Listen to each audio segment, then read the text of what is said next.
wabarakatuh.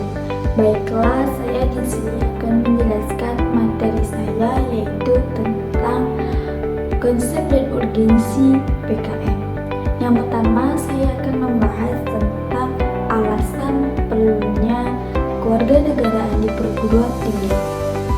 Yang pertama, sama-sama kita tahu bahwasanya mata pelajaran pendidikan kewarganegaraan itu adalah mata pelajaran yang wajib dipelajari dari tingkat SD sampai tingkat perguruan tinggi. Karena apa?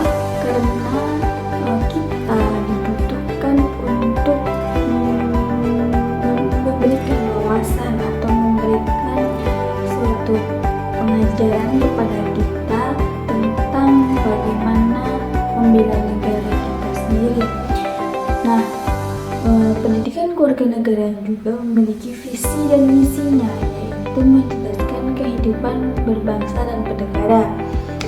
Sejatinya, pendidikan kewarganegaraan memberikan pengajaran kepada mahasiswa bagaimana cara menjadi warga negara yang baik dan menjunjung nilai-nilai Pancasila, yaitu sebagai dasar negara Republik Indonesia.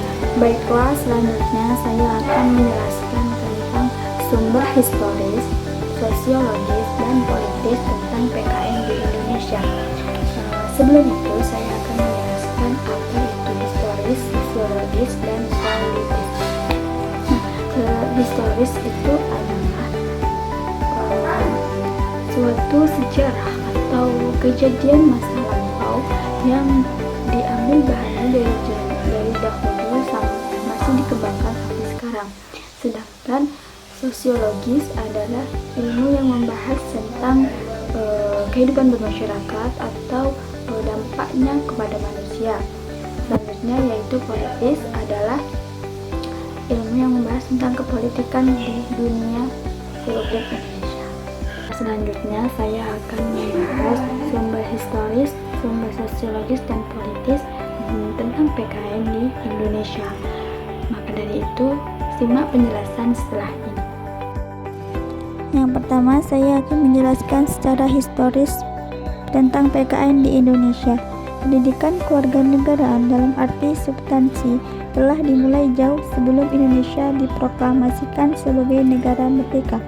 Dalam sejarah kebangsaan Indonesia berdiri organisasi Budi Utomo tahun 1908 disepakati sebagai Hari Kebangkitan Nasional, karena pada saat itulah dalam diri bangsa Indonesia mulai tumbuh kesadaran sebagai bangsa walaupun belum menemukan Indonesia.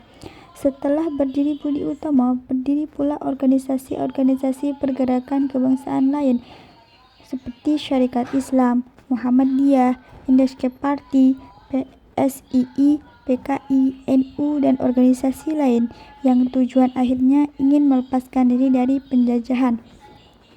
Yang kedua yaitu secara sosiologis. Nah, ditandai dengan pidato-pidato dan ceramah-ceramah yang dilakukan oleh para pejuang serta kiai pondok pesantren yang mengajak umat berjuang mempertahankan tanah air, merupakan PKN dalam dimensi sosial kultur. Inilah sumber PKN dari aspek sosiologis. PKN dalam dimensi sosiologis sangat diperlukan oleh masyarakat dan akhirnya negara bangsa untuk menjaga, memelihara, dan mempertahankan ekspektasi negara bangsa. Yang ketiga yaitu secara politis.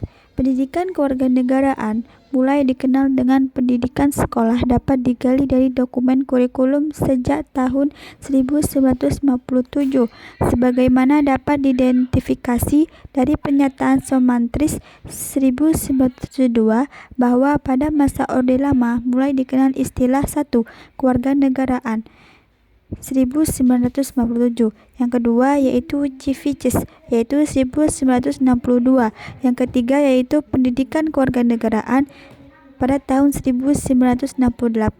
Pada masa awal Orde Lama sekitar tahun 1957, isi mata pelajaran PKN membahas cara memperoleh perolehan dan kehilangan kewarganegaraan. Sedangkan dalam Civics 1961 lebih banyak membahas tentang sejarah kebangkitan nasional, UUD, pidato-pidato politik kenegaraan yang terutama diarahkan untuk nation and culture building bangsa Indonesia. Baiklah, selanjutnya saya akan menjelaskan argumen tentang dinamika dan tantangan PKN. Nah, suatu kenyataan bahwa pendidikan kewarganegaraan atau yang sering kita sebut itu PKN telah mengalami beberapa kali perubahan, baik dari tujuan, orientasi, substansi, materi, atau metode pembelajaran, bahkan sistem evaluasinya. Semua perubahan tersebut dapat teridentifikasi dari dokumen kurikulum yang pernah berlaku di Indonesia sejak proklamasi kemerdekaan hingga saat ini. Nah, dapat disimpulkan dari hasil penjelasan yang tadi dapat kita ketahui bersama bahwasannya dinamika pendidikan kewarganegaraan itu pun terus berubah sesuai dengan perkembangan zaman.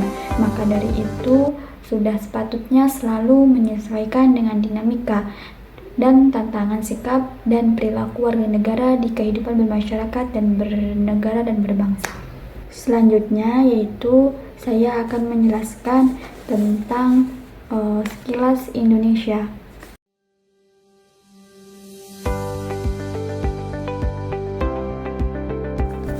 Indonesia sekilas.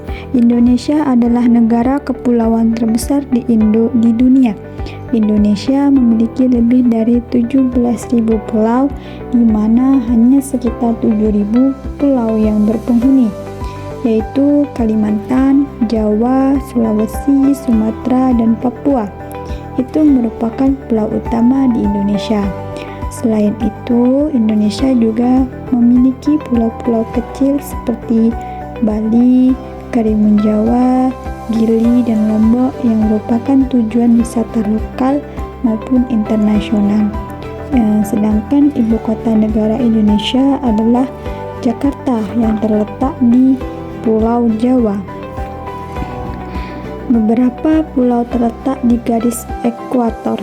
Karena itu, siang dan malam memiliki waktu yang hampir sama, yaitu 12 jam atas dasar letak geografis yang luas. Wilayah Indonesia dibagi menjadi 3 zona waktu, yaitu WIB, yaitu waktu Indonesia Barat, WITA, yaitu waktu Indonesia Tengah, dan WIT, waktu Indonesia Timur. Dari satu pulau ke pulau lainnya dapat terjadi perbedaan waktu hingga 8 jam. Selain pulau-pulau yang indah, iklim tropis yang dimiliki Indonesia juga bisa menjadi tujuan wisata yang utama. Waktu terbaik untuk berwisata ke Indonesia adalah saat musim panas, yang berlangsung mulai bulan April hingga Oktober. Bulan Maret dan November merupakan pergantian musim. Pada pergantian musim, cuaca di Indonesia dapat menjadi tidak menentu, yaitu hujan, panas matahari, dan angin lebat dapat datang bersamaan dalam satu hari. Sementara itu, musim hujan biasanya berlangsung mulai bulan Desember hingga Maret. Selanjutnya yaitu Bhinneka Tunggal Ika, yaitu yang bermakna beraneka ragam tapi satu, merupakan logo nasional Republik Indonesia. Logo ini menggambarkan masyarakat Indonesia yang majemuk namun tetap satu, juga menjadi pegangan hidup masyarakat Indonesia. Selanjutnya, saya akan menjelaskan praktik kewarganegaraan di kehidupan bermasyarakat. Yang pertama yaitu bersikap toleran, yaitu berperilaku toleransi dibuktikan dengan tidak membedakan teman, akan memberikan dampak memiliki banyak teman, dan untuk upaya meningkatkannya pertemanan itu tidak hanya di sekolah, di luar sekolah juga bisa. Selanjutnya yaitu rela berkorban untuk kepentingan bangsa dan bernegara. Dampaknya bangsa dan negara menjadi lebih maju. Upaya peningkatannya belajar lebih rajin akan bisa berbakti kepada bangsa dan bernegara. Selanjutnya yaitu persatuan dan kesatuan, yaitu berteman dengan teman yang berbeda suku bangsa akan memberikan dampak timbul persatuan dan kesatuan. Upaya untuk peningkatannya mengadakan pentas seni dari berbagai suku bangsa yang berbeda di sekolah. Mungkin cukup sekian dari hasil penyampaian materi saya. Apabila